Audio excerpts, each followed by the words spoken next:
What's up, guys? Tonight I'm going to talk about something, and this is going to hurt a lot of people's feelings. And you know what? If you're a Christian person in America, this is for you. The modern Christian in America, they're weak and pathetic, okay? I hate to say it, I'm not a Christian, but I find myself nowadays defending Christians all the time. Because the truth is, I respect the religion. I don't practice it, but I respect it. But you guys don't stand up for yourselves. You don't.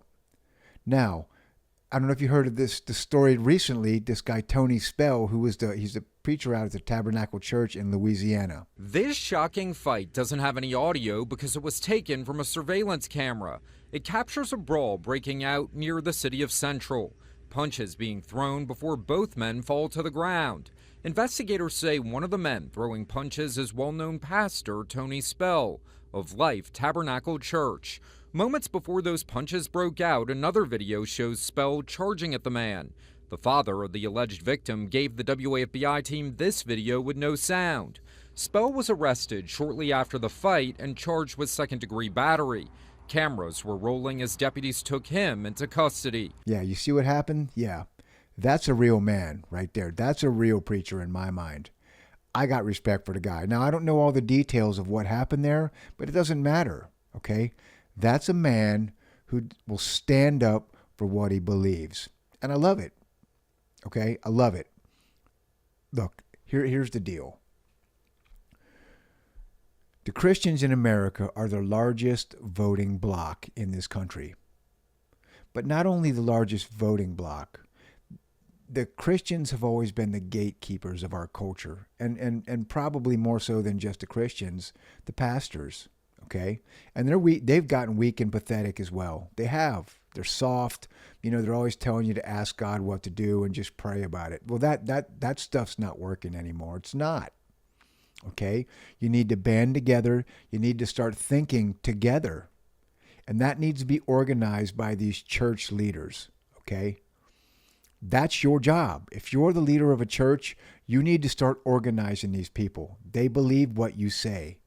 Just telling them to go home and pray, it ain't going to do it. It's not going to do it anymore.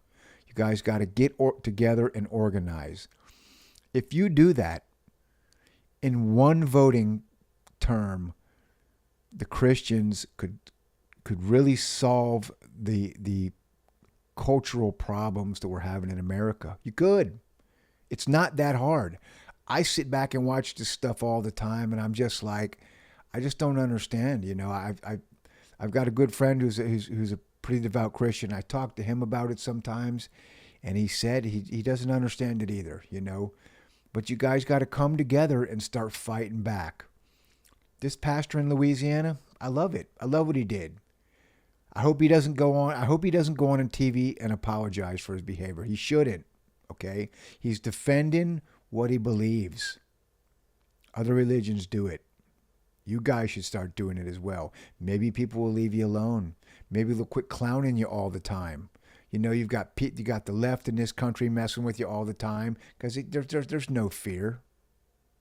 The mere fact that I can even talk about this shows that you guys are weak. You know, 30, 40, 50 years ago, they would have burnt my house down. And the truth is, I'm on your side. You got to do something about this, okay? Start standing up for your religion, for your beliefs, for our culture. Our culture is Christian. The culture in this country, whether anybody likes to say it or not, is a Christian culture. But if you don't stand up and fight for it, it ain't going to be culture. It ain't going to be Christian culture for much longer. But anyways, guys, just some perspective. Look, I don't mean to insult you, but sometimes you got to cut to the bone, man. It's the truth. I think everybody knows it. It's time for you guys to take your place back. The head of the culture, that's you, pastors. You need to get out there and start handling your business. If you got to do it like this guy, do it like this guy. Look, that's why you go to church on Sunday. You can't be good. Sometimes Monday through Saturday, you got to handle business. Go apologize on Sunday and start standing up for what you believe. You guys, this is Eddie from Studio 321. You guys have a good night.